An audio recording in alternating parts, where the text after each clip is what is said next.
Welcome to today's Explainer. I am so incredibly excited to have you here today because, wow, we are looking at something that is absolutely going to fundamentally change how we think about our work, how we learn, and honestly, the human brain itself. We're going to start things off by analyzing a massive enterprise-grade EC site that was built at a speed that literally breaks all the traditional rules of software engineering. And then, well, we're going to trace that practical, immediate success all the way to a wildly optimistic, almost sci-fi future driven by the Japanese government's Moonshot project. So buckle up because the way we learn and build is about to be turned completely upside down. Okay, let's just dive right into this. 310,000. That is the number of lines of enterprise-grade code built for a brand new EC site. Now, what makes this absolutely staggering is that it was accomplished in just 6.5 months by a microscopic team of only 2 to 3 people. I mean, if you know anything at all about software development, you know this sounds mathematically impossible, right? A project moving this fast with so few people usually results in just an absolute nightmare of spaghetti code. It's riddled with bugs, and it totally crashes the moment it goes live.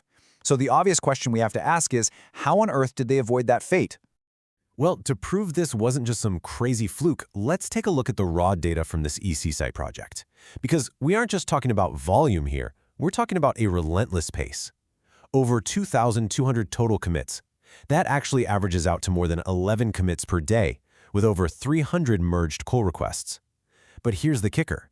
That extreme speed was matched by incredible stability, backed up by 84 automated property-based tests.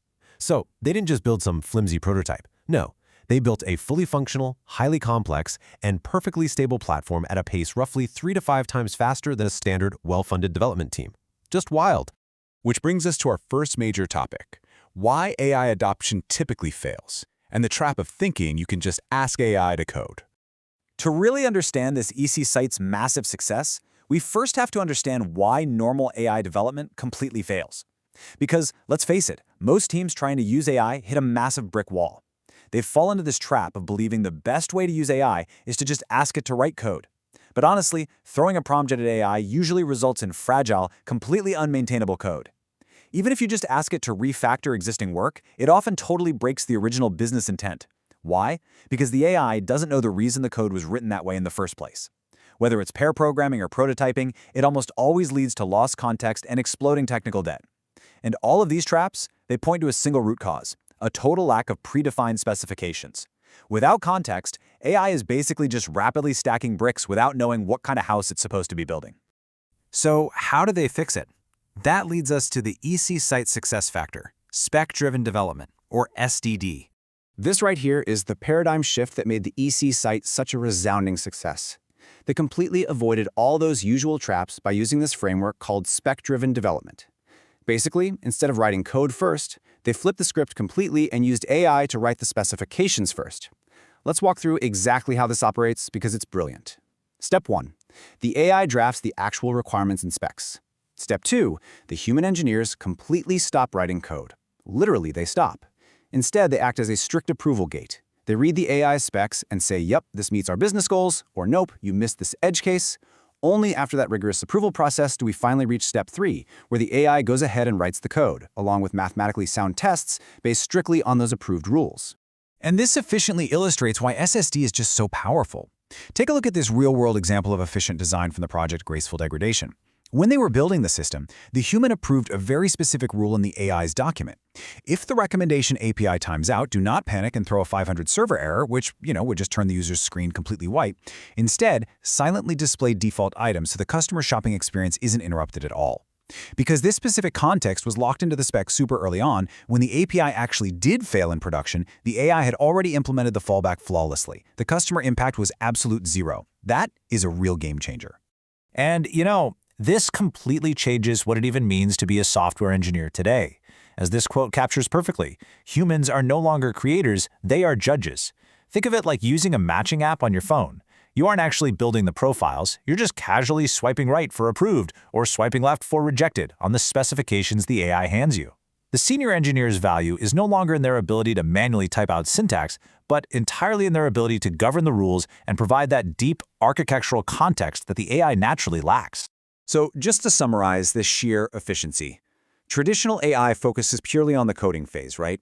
It leaves humans to untangle the massive mess, skip tests because they're out of time, and deal with exploding technical debt just a few months down the road. But with spec-driven development, humans only handle the 25% of the work that involves business logic, intent, and approval. The AI flawlessly handles the other 75%, generating the specs, writing the code, and even testing itself. And that, my friends, is exactly how 310,000 lines of code remain perfectly maintainable. But wait, this brings up a massive issue. Section 3, the next-gen training paradox. How did juniors learn without coding? This brings us to a really serious looming industry crisis. If senior engineers are essentially acting as judges, simply swiping right on AI-generated specs all day, what happens to the junior engineers who are just starting out? Seriously, if AI is doing all the actual coding, how will the next generation of engineers ever build the intuition needed to be a good judge in the first place? Current senior engineers can spot a bad AI spec a mile away because they spent years writing bad code, breaking production systems, and actually feeling the pain of their mistakes. If juniors never write code, how do they ever get that gut feeling? And the reason this terrifies the tech industry is because of what we call the biological bottleneck. Human brains simply require decades of messy trial and error. You literally have to fail repeatedly to acquire the deep contextual knowledge and that invaluable gut feeling of a senior developer. We're all just assuming that learning requires time and physical failure because, well, biologically, that's the only way we've ever known how to learn.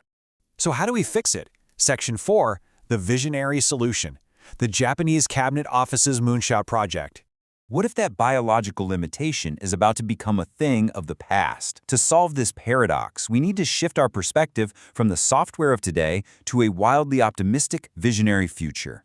Enter the Japanese Cabinet Office's Moonshot project. Now listen, this isn't science fiction. This is an active, heavily funded government initiative looking to fundamentally upgrade the human experience. Moonshot Goal 1 aims to realize a society where humans are completely free from physical, cognitive, spatial, and temporal constraints by the year 2050. I want you to really think about that phrase, cognitive constraints. They are actively building the technology to literally liberate our brains from the biological bottlenecks we just talked about. And get this, it's happening much closer than 2050. Let's look at the milestones set for 2030, which is basically tomorrow in tech years. Within this decade, the project targets the practical development of brain-machine interfaces, or BMIs. This involves accurately reading brainwaves to estimate imagery and text, allowing for direct brain-to-machine communication. This is laying the exact groundwork required to share actual lived thoughts and experiences straight over a network. When we apply this to our engineering paradox, the future looks incredibly bright from an IT engineer's perspective. We are talking about literally downloading intuition, like actually downloading it. By connecting brains directly to networks, a senior engineer won't have to write up a boring training manual. They will be able to share pure concepts, that highly specific feeling of architectural dread when a system is poorly designed, and all their hard-earned gut feelings directly into the minds of junior engineers. It is a massive leap forward. You just bypass the decades of trial and error entirely.